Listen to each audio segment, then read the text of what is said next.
네, 오늘 함께 같이 우리 11월 달 우리에게 주시는 말씀으로 에베소서 5장 우리 18절에서 21절 말씀 함께 같이 보시겠습니다. 네, 오늘 우리 11월 한 달 동안 우리에게 주시는 하나님의 말씀으로 에베소서 5장 18절에서 21절 말씀 함께 같이 보시겠습니다. 에베소서 5장 18절에서 21절 말씀. 술 취하지 말라. 이는 방탕한 것이니 오직 성령으로 충만함을 받으라. 시와 찬송과 신령한 노래들로 서로 화답하며 너희의 마음으로 주께 노래하며 찬송하며 범사의 우리 주 예수 그리스도의 이름으로 항상 아버지 하나님께 감사하며 그리스도를 경외함으로 피차 복종하라. 아멘. 우리 11월의 첫 토요일 아침 오늘 월사기도회 준비하면서 올해도 참 어김없이 시간이 참 빠르게 흘러갔구나라는 그런 생각이 들었고, 또한 우리 그린빌 가족들이 이렇게 큰 사건 사고 없이 무탈하게 지나갔음에 감사하다는 생각이 들었습니다. 우리 11월은 감사의 달입니다. 한 해를 그리고 우리의 한 평생을 이렇게 감사로 이렇게 마무리할 수 있다는 것은 정말 우리가 도전해 봐야 할 우리의 기도 제목일 것입니다. 정말 그것은 큰 은혜입니다. 우리 영성학자 게리 토마스라는 분은 감사는 안전벨트와 같다, 이런 유명한 비유를 들었습니다. 여러분, 운전할 때 보면 사실 이렇게 안전벨트는 귀찮을 때가 가끔 있습니다. 매지 않아도 사실 이렇게 큰 일이 잘 벌어지지 않습니다. 그런데도 왜 이렇게 안전벨트를 우리가 꼭 매야 합니까? 언제 사고가 날지 모르기 때문입니다. 사고가 없을 때는 괜찮은데 사고가 나면 안전벨트를 맸을 때와 안 맸을 때가 큰 차이가 납니다. 그래서 안전벨트는 이렇게 아주 기본적인 안전 수칙입니다. 감사도 마찬가지입니다. 감사를 하지 않아도 그냥 다들 그럭저럭 그렇게 살 수 있습니다. 그런데 삶에 이렇게 문제가 터지면 그때는 다릅니다. 평소에 이렇게 감사의 삶을 살아온 사람은 그것을 금방 다시 또 회복할 수 있습니다. 그러나 감사의 삶을 살아오지 않는 사람은 그 사건, 그 문제의 충격으로 주저앉아 버리기도 합니다. 평소에 감사의 삶을 산다는 것은 그래서 참 중요합니다. 감사는 감사로만 끝나지 않습니다. 감사의 삶을 살아가다 보면 줄줄이 계속해서 이렇게 따라오는 여러 가지 것들이 있습니다. 뭐 기쁨, 행복, 평안, 좋은 인간관계, 이런 것들은 삶의 변화들을 감사를 통해서 선물로 받을 수 있습니다. 오늘 말씀에서 핵심적인, 우리 그리스도인으로서 살아갈 때 핵심적인 네 가지의 단어가 각각 들어 있습니다. 우리 15절에는 성령 충만, 16절에는 찬송, 17절에는 감사, 그리고 마지막 18절에는 복종이 나옵니다. 이 감사의 삶을 살아갈 때 뭐 하나만 갑자기 나는 감사해야지 바로 감사하고 이러는 것이 아닙니다. 이런 모든 우리 신앙의 단어들이 서로 다 연결되어 있습니다. 우선 우리 성령 충만, 성령 충만과 술 취함을 이렇게 비교하고 있습니다. 성령 충만과 술 취함의 공통점은 취한다라는 데 있습니다.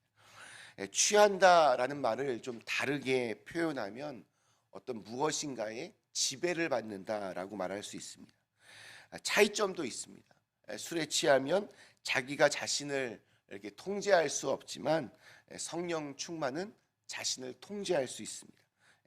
우리 성령의 열매 중 하나가 바로 절제입니다. 절제할 마음만 생기는 것이 아니라 실제로도 어떠한 것들을 잘 절제할 수 있습니다. 자, 그렇다면 성령 충만하면 어떠한 일이 벌어지겠습니까? 먼저 이렇게 우리의 삶 속에서 예배가 다시 살아납니다. 우리 19절 보면 시와 찬송과 신령한 노래들로 서로 화답하며 너희의 마음으로 주께 노래하며 찬송하며 라고 되어 있습니다. 시, 찬송, 신령한 노래 이렇게 보면 하나로 다 이것을 묶으면 바로 그것이 예배가 됩니다. 성령은 우리로 하여금 참된 예배자로 서게 합니다. 성령 안에서 찬양과 감사가 넘치는 가운데 또 다른 역사가 이루어지는데 오늘 21절에서 이렇게 말씀합니다. 그리스도를 경외함으로 피차 복종하라. 여기에 중요한 이 복종이라는 단어가 나옵니다. 누가 누군가에게 복종한다라는 것은 이건 굉장히 쉽지 않습니다. 참 어려운 일입니다. 교회에서도 또 가정에서도 또 일터에서도 누가 누군가에게 복종되는 관계에 사람들이 원하지 않습니다. 그러나 성령 충만하면 기꺼이 서로가 서로에게 복종하려는 그러한 마음이 생깁니다. 왜냐하면 그리스도를 경외하기 때문에, 예수님을 믿기 때문에 그렇게 할 수 있게 됩니다. 성령님은 우리의 관계를 그렇게 해서 아름답게 이끌어 가십니다. 성령 충만은 참된 예배로 이끌어주고 또한 이런 관계의 편안함으로 인도해 줍니다. 그뿐만이 아니라 우리로 하여금 감사의 삶을 살게 합니다. 우리 20절 말씀, 범사의 우리 주 예수 그리스도의 이름으로 항상 아버지 하나님께 감사하며. 성령 충만함은 어려운 상황을 이겨내고 감사로 나아가게 합니다. 그렇기 때문에 우리가 감사하려고 노력하는 것도 굉장히 중요하지만 더 중요한 것은 성령의 충만함을 구하는 일입니다. 감사해야지 아무리 되뇌어도 감사하지 못합니다. 왜냐하면 감사는 영적인 단어이기 때문입니다. 우리 구약 성경에서 보면 요셉은 형들로 인해서 굉장히 깊은 상처를 어린 나이에 받았습니다. 그러나 요셉은 이 과거의 상처에 시달리지 않았습니다. 어떻게 그것이 가능합니까? 요셉은 자신을 그렇게 못살게 굴고 자신을 노예로 팔아넘긴 형들의 그 악한 행위보다 자신의 삶을 선하게 이끌어 가시는 하나님의 손길을 더 크게 보았기 때문입니다. 우리 상처 입은 사람들과 이렇게 얘기하다 보면 약간 공통점 중에 하나가 어떤 그 피해 의식이 굉장히 많이 있습니다. 어떤 분들은 뭐 부모에 대한 피해 의식이 일평생 동안 사라지지 않습니다. 그러니까 마음 깊은 곳에 원망과 원한이 이렇게 깔려 있습니다. 자신이 그 입은 그 상처에서 거기서 자유롭지 못하고 거기로부터 벗어나지 못하고 자기가 입은 상처보다 오히려 자꾸 더 그거를 이렇게 부풀려서 그것을 상대방에게 그렇게 표현합니다. 억울하고 또 기분 나빴던 그런 추억을 수시로 계속해서 소환합니다. 그러니까 그때마다 이게 원한만 깊어지고 분노의 감정에 시달릴 수밖에 없습니다. 그런데 요셉을 보면 다르게 삽니다. 그에게는 그 정말 원수들까지도 품어내는 공간이 있습니다. 어떻게 이것이 가능할까? 보면 많은 사람은 피해자인 나와 가해자인 너가 있습니다. 피해자인 나와 가해자인 너. 거기에는 피할 공간이 없습니다. 그러나 하나님을 거기에 모셔오면 뭔가 다른 공간들이 생깁니다. 원수 같아 보였는데 하나님을 모셔오면 달라집니다. 하나님을 우리가 모시는 삶을, 성령 충만한 삶을 사는 이유가 바로 여기에 있습니다.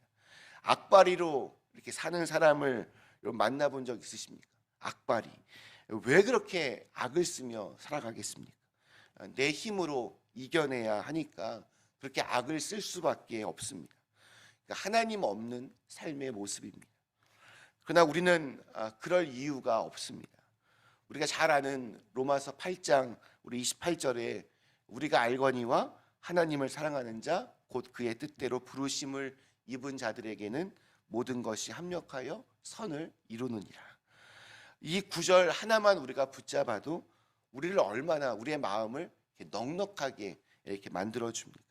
마치 이긴 게임을 다시 보는 것과 같습니다.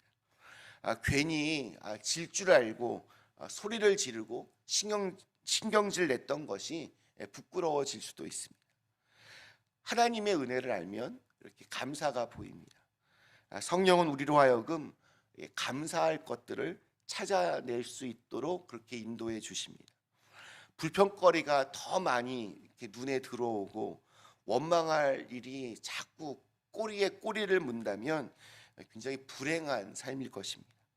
우리의 눈은 죄로 인해서 오염되었기 때문에 감사거리를 찾아내는데 굉장히 어려움이 있습니다. 그러나 성령은 우리를 감사의 삶으로 인도합니다. 범사의 감사. 이 말은 하루아침에 도달할 수 있는 산이 아닙니다. 그렇다고 오르지 못할 산도 아닙니다. 성령 충만하고 하나님의 은혜 가운데 있으면 눈이 열립니다.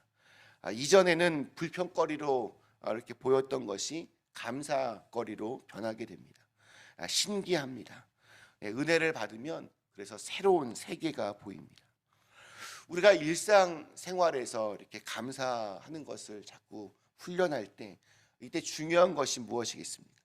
바로 지금 감사하는 겁니다. 어떻게 되면, 만일 이렇게 해 주시면 조건을 달지 말고 지금 먼저 감사하는 것이 중요합니다. 지금 감사하지 못하면 앞으로도 감사하기 힘듭니다. 감사하는 걸 이렇게 미루면 안 됩니다. 현재 상황에서 감사하지 못하면 아무리 조건이 좋아져도 감사하지 못합니다. 무엇을 얻은 후에 감사하면 틀림없이 곧이어서 불평하는 마음이 일어날 것입니다. 오늘의 감사는 감사할 내일을 열어가게 합니다. 또 하나 중요한 것은 작은 일에도 감사하는 겁니다. 감사를 잘하는 사람들은 작은 것에도 감사합니다. 작은 일에 감사해야 일상의 범사에 감사가 이루어집니다. 큰 일을 통해서 크게 감사하려고 하면 일평생 못할 수도 있습니다. 우리의 삶은 보면 별거 아닌 것처럼 보이는 그런 작은 것들로 다 이루어져 있습니다. 작은 일에 우리가 울고 웃고 합니다. 일상에서 감사를 찾아낸다면 그러니까 매 순간 감사가 넘칠 것입니다. 성령님께서 우리를 작은 일에도 감사를 깨닫게 해주십니다. 이 깨달음이 중요합니다. 성령은 깨닫게 하십니다. 성령을 떠나 살면 미련해지고 그러면 깨달음이 없어집니다. 성령은 우리를 영적으로 민감하게 만들어 주십니다. 작고 이렇게 미세한 것에서도 감사할 것들을 찾아내게 하십니다. 평소에는 한 끼 식사에 깊은 감사가 없습니다. 대충 먹고 그냥 때웁니다. 근데 어느 순간 깨달음이 오면 맛을 느끼고 뭔가 그걸 씹을 수 있고 소화를 시킬 수 있고 이것이 정말 얼마나 감사한지가 새삼 다르게 다가옵니다. 그러니까 지금 내가 살아있음에 감사해야 합니다.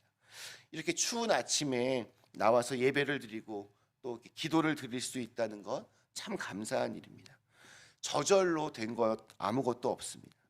이렇게 아침 일찍 일어날 수 있는 마음을 주시고 또 감당할 수 있는 건강을 주시고 차를 타고 무사히 교회까지 도착할 수 있도록 인도해 주시고 함께 이렇게 예배 드릴 수 있는 예배 공간이 있다는 것, 이 중에 어느 것 하나라도 빠지면 지금 우리는 이 자리에 없습니다. 우리 코로나 바이러스도 이제 서서히 출구가 보이고 있습니다. 우리 교회도 천천히 이제 정상적인 일상으로 돌아가고 있습니다. 우리 사랑하는 그린빌 가족 여러분, 우리 11월을 시작하면서 성령님께서 이렇게 이끄시는 삶을 소망하며 그렇게 기도하실 수 있기를 기원합니다. 성령 충만하면 자연스럽게 감사 충만으로 이어집니다. 감사의 달 11월에 하나님께서 저와 여러분의 마음을 열어주시고 또 우리 그린빌 가족들의 눈을 열어주셔서 어떠한 상황에서도 우리를 선하게 이끌어 가시는 하나님의 손을 볼 수 있는 그런 은혜를 주시기를, 그래서 더 큰 감사의 열매를 볼 수 있게 되기를 주님의 이름으로 간절히 축원합니다. 잠시 함께 기도하시겠습니다. 사랑과 은혜의 하나님, 오늘 이 11월 첫 토요일 함께 같이 우리 감사의 삶에 대해서 살펴보았습니다. 감사해야지라는 마음만으로는 감사할 수 없습니다. 하나님께서 성령 충만한 삶으로 우리를 이끌어 주셔야 그때부터 감사가 보이기 시작합니다. 하나님, 저희로 하여금 다른 여러 가지 힘들고 또 어렵고 원망스럽고 또 정말 마음에 우라가 치미는 이런 모든 상황 속에서도 그거보다 더 크신 하나님의 선한 손길을 볼 수 있도록 인도해 주시옵소서. 우리가 지금 이 순간 먼저 감사할 수 있는 사람 되게 하시고, 또한 작은 것 하나하나에도 감사할 수 있는 사람 되게 하여 주셔서 올 또 한 달이 또 올 해가 우리의 일평생이 마지막에 감사로 마무리될 수 있는 귀한 축복이 있게 하여 주시옵소서. 예수님의 이름으로 간절히 기도드리옵나이다.